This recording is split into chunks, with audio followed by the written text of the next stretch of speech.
Pai, em nome de Jesus, te louvamos e agradecemos por mais esse dia, que podemos te conhecer e confortar os nossos corações com a tua palavra. Te pedimos agora que o Senhor venha ao nosso encontro e nos dê discernimento, sabedoria e iluminação, ó Pai, do teu Espírito. Abençoe o Carlos Hamilton e que essa aula possa ser, ó Pai, um grande proveito para nós. Em nome de Jesus, amém. Amém. Estamos ok? Hoje, dia 8 de setembro de 2013, nós estamos estudando as 10 lições do livreto, né, do Ciro Scofield. É um livretinho intitulado Manejando Bem a Palavra da Verdade, que é um livro que se propõe a dar algumas dicas para o crente, para o nascido de novo, para que ele consiga manejar bem a palavra da verdade, para que ele tenha o discernimento de certas peculiaridades que, se o crente não tiver noção dessas pequenas diferenças, ele pode vir a confundir os textos. Inclusive, a proposta do livreto do Scofield, Manejando Bem a Palavra da Verdade,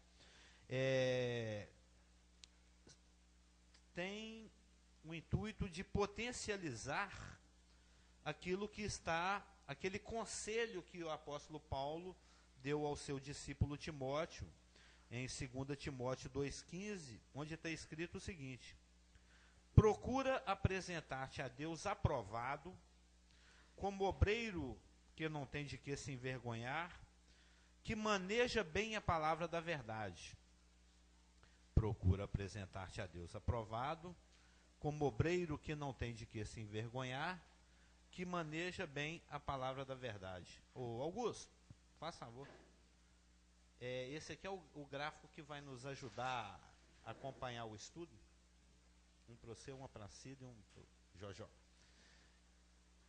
A palavra que é traduzida aqui, que maneja bem a palavra da verdade, é uma palavra técnica dos costureiros. Não sei se você sabe, mas o apóstolo Paulo, ele era costureiro.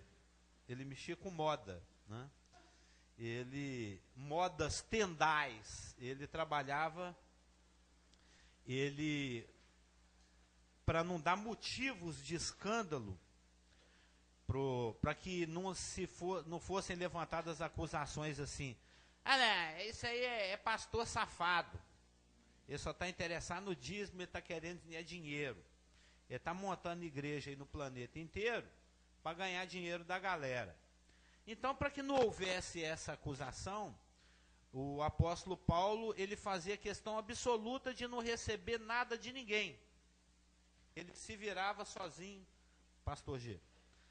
Ele se virava sozinho e ele tinha o ofício dele para que ele se autossustentasse.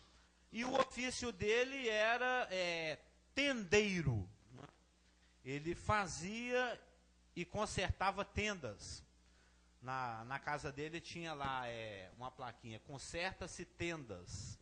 Porque naquela época existia a prática, era muito comum o trânsito de pessoas, né? Existiam muitas pessoas que viviam uma vida nômade. Uma vida nômade é uma vida que é contrária da vida sedentária. O sedentário é aquele que fica paradinho, quieto no lugar. Nós todos somos sedentários, no bom e no mau sentido. Nós temos um endereço fixo, né? Avenida tal, rua tal, rua tal. Mas o nômade, ele não tem endereço, ele fica para lá, para cá andando. Era o caso do Abraão, do Isaac, do Jacó, por exemplo. Não tem uma morada fixa. E isso era muito comum na época de Paulo. E a pessoa que não tem morada fixa, ela tem que carregar a casa portátil, que é a tenda. Muita gente, o Rafa, por exemplo, eu sei que ele é chegado num acampamento. Programa de índio total, né?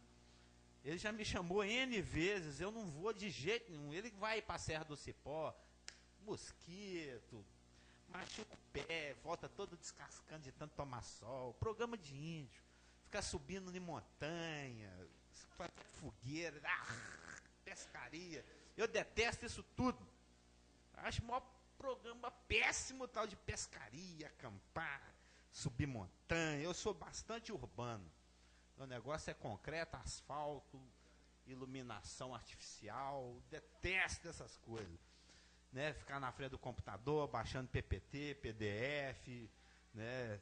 Escrevendo. Meu negócio eu sempre fui de escritório. Mesmo na área que a gente trabalha, tem uns de escritório e tem uns de campo. E as pessoas nômades, então, dependiam de ter uma tenda para poder ter aonde se abrigar nos seus deslocamentos. Então, como era uma coisa que bombava na época, ter uma tenda, tinha muito conserto. Às vezes rasgar, é igual hoje em dia, o que bomba hoje é a área tecnológica. Então, a pessoa que faz um curso de hardware, software, seja lá em que nível for, um tecnólogo, um analista, o cara que emenda fio, ele tem campo, ele tem trabalho. Então, ele tem trabalho para fazer. Sempre tem uma rede para montar alguma coisa, das tarefas mais simples até as mais complexas. E naquela época, o que bombava era a tenda. Existia uma demanda muito grande. Muita gente tinha tenda, e a tenda, por ser feita de material perecível, ela necessita de manutenção. Então, Paulo sempre tinha trabalho. Onde quer que ele chegasse, sempre tinha alguém precisando trocar o zíper, dar uma remendada. Acho que o zíper não tinha sido inventado na época, não. Colocar um pedacinho de remendo, de lona lá, onde rasgou. E ele, por ser dessa profissão, um tendeiro, né, um fabricante, consertador de tendas, ele usa esse termo técnico da profissão dele aqui no texto. Ele diz: procura apresentar-te a Deus aprovado, como obreiro que não tem de que se envergonhar e que recorta bem a palavra da verdade.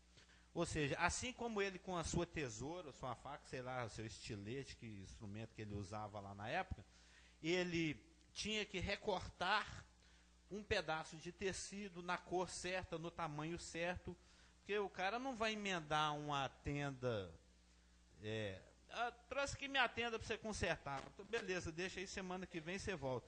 Na hora que o cara volta lá, a tenda do cara está com um remendo rosa. Né? O cara tinha que ter noção de que o buraco era quadrado, coloca na tenda V, o cara coloca um remendo rosa redondo. Né? Ou seja, é isso que ele está falando. Você tem que saber recortar a palavra da verdade. Você tem que saber separar as coisas. Você tem que saber o que é o que, para quem e quando. Porque senão você faz bagunça. Senão você fica aí achando que tem profeta hoje em dia. Aí você vai na igreja, tem igreja que é especializada em profecia, em expulsão de demônio. Tem igreja que tem pastora, tem profetisa, tem apóstolo. Tem igreja que tem apóstolo, até hoje, já acabou, gente. Apóstolos foram só 12, já passou. Mas tem nego aí, apóstolo José, né, desfaz mal olhado, tem isso. Ali mesmo, na Espírito Santo, com Santos Dumont, tem um apóstolo lá que ele desfaz mal olhado, ele traz a mulher amada em 3 dias. É uma mistura, é um espiritismo evangélico que existe hoje em dia, está uma bagunça. É uma macumba, porque o negócio é o povão. A igreja enchendo de povão, não importa a qualidade, não importa se a pessoa tem discernimento da palavra, se ela recorta bem a palavra da verdade.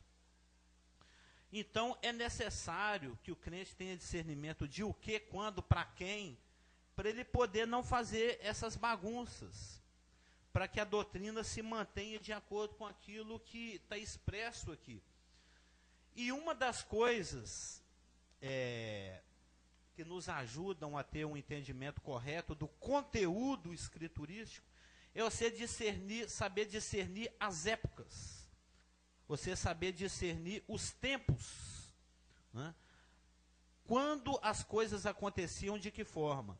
E isso é o que os teólogos modernos, né, os teólogos de 200 anos para cá, têm chamado de dispensações. que vem da mesma palavra grega, koinonia, que é traduzido por economia hoje em dia, que é o administrar. Que as Escrituras permitem uma divisão, porque o tempo começou a ser contado dispensacionalmente a partir do dia que Deus criou o homem lá no Éden. Deus pegou o barrinho, soprou, ele se tornou alma vivente.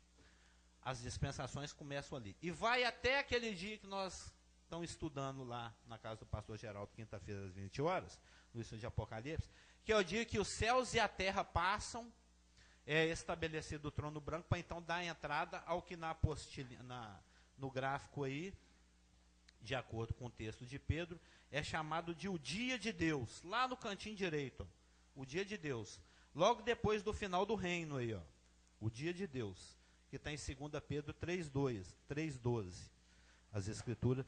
Nas próprias Escrituras, os irmãos já devem ter discernido que existem várias expressões, períodos de tempo que na realidade não quer dizer que são 24 horas, que é o dia de Cristo.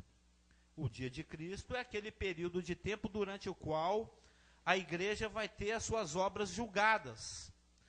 É aquele estudo lá de Coríntios que ensina o